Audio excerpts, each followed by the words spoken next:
Hello, I am your everyday average Jonathan. Join me this week while I take this and turn it into this, an ornate wooden sword from which a granddaughter can hang her medals.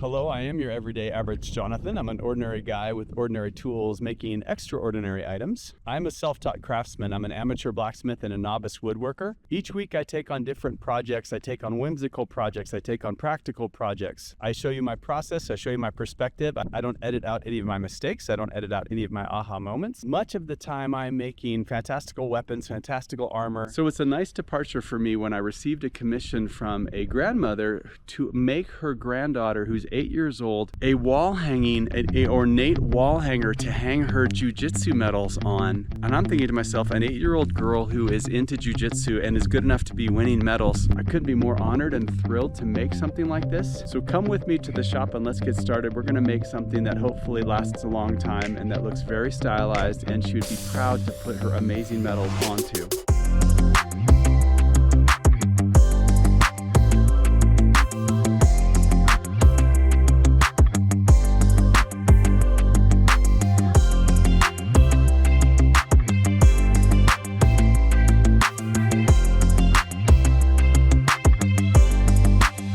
There is truly no such thing as an original idea anymore, at least in my estimation, and that is certainly the case with this particular design. The hilt, the guard of this wizard sword that we're going to call it, I saw that in the logo to the movie Wicked that's coming out. I saw this very stylized W. It's not actually all that stylized, but it created some ideas within my brain, and I used those to create the guard, the hilt, the handle of this sword.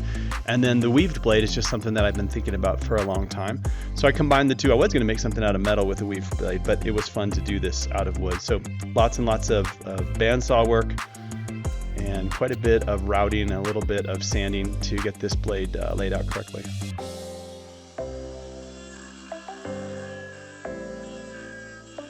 I seem to be drawn to things that have eccentric designs to them, meaning that they're not perfectly symmetrical on each side.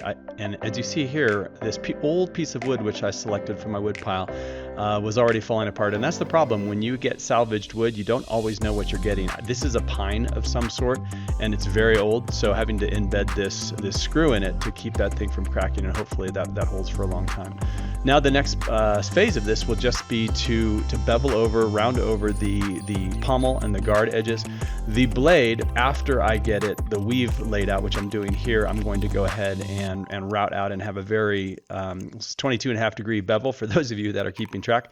But I've never done this before. I've never made a weave. So this was quite the learning process. There was quite a bit of time where I had to step back and say, okay, what is it that I need to get done here? Lots and lots of drawing and redrawing and different levels of routing this through. Using this multi-tool to come back in and just sort of cut off each piece that shouldn't be there. And then sanding it. I like the way this looks. I like the way that it turned out. There's some things I would do different on the next time around that I do something like this, especially if I do it out of wood. But so far, that's actually looking pretty good in my mind. Now, I'm going to stain this really, really dark, and then I'll get to work on forging out the hooks that I'm going to use for this. I'm going to put a little putty over that spot where I put the screw so that you can't tell that it's there. And then a really dark, I think this is ebony, this stain. It doesn't end up looking that dark in the end, but I like the way it looks. Now I'm going to make 7 hooks. There's 7 locations on that sword that I'm going to put these hooks in. I'm just going to forge them. They're going to be fairly close to being the same, but I'm going to just go ahead and forge out each one of the ends and then a place that I can embed a screw into. I am the world's worst self-taught blacksmith, but it doesn't mean that I won't keep trying to get things right. And in the end, they tend to come out decently in aesthetic, but just takes me a little bit longer and a lot more elbow grease and Band-Aid work.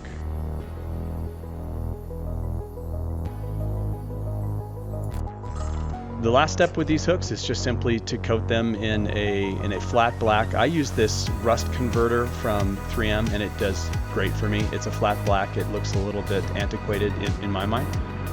So time to apply the Ye Old Artist touch mark, and so this was wood, and normally I just hammer this straight into a piece of metal, but I'm going to char this in, and this is fascinating. It got so hot that it just burnt deep down in there. It wasn't a surface burn, so that's going to be there for a while.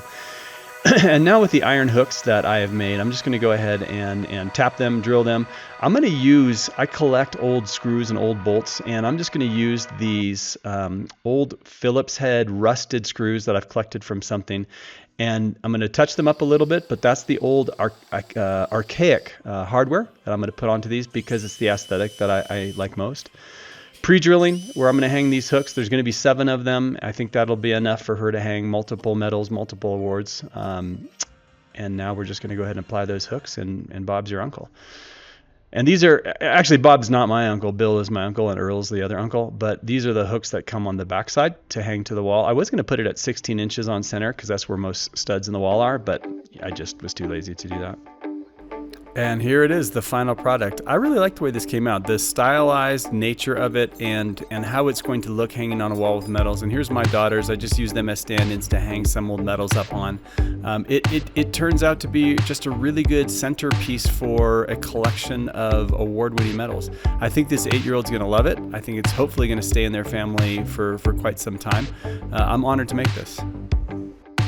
Thank you for joining me for that short, intricate little build. It was a very enjoyable project. There's not a lot of takeaways other than the fact that if you look, yeah, apparently winter has arrived in Colorado.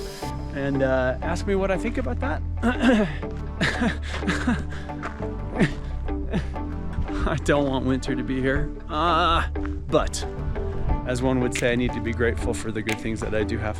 Okay, straight into that build. The only real takeaway on that project that I have is this, and that is that the weave that I did, I think that I should have sanded one side of the weave a little differently so it actually looks like the weave sort of is wrapping over itself instead of just kind of crisscrossing underneath. I do think it would look better in the future if I do it so that it looks like it's one continuous piece of metal instead of a stitching pattern. The pattern that I have looks to me kind of like a stitching pattern with 2 different pieces. I would rather have it look like one pattern that just sort of wraps around, if that makes any sense. Other than that, very fun build. I'm glad that that piece of wood held up. All right, if you like projects like this that are whimsical in nature, that are fantastical, that tend to be weapons builds, armor builds, that sort of thing, please check out my channel for other projects like that. And on to that, join me next week when I begin to make what is a type of a warhammer. It's called the Beck, B-E-C, Beck D something. I'll have to look it up, but it's a commission from one of my subscribers who's been really great and very supportive. So I'm really happy to do it because I think it's going to be difficult. It's going to be a challenge, but I'm really looking forward to it. So join me for that next week. Until then, as the rooster is crowing in the background, God bless, and we'll see you next week.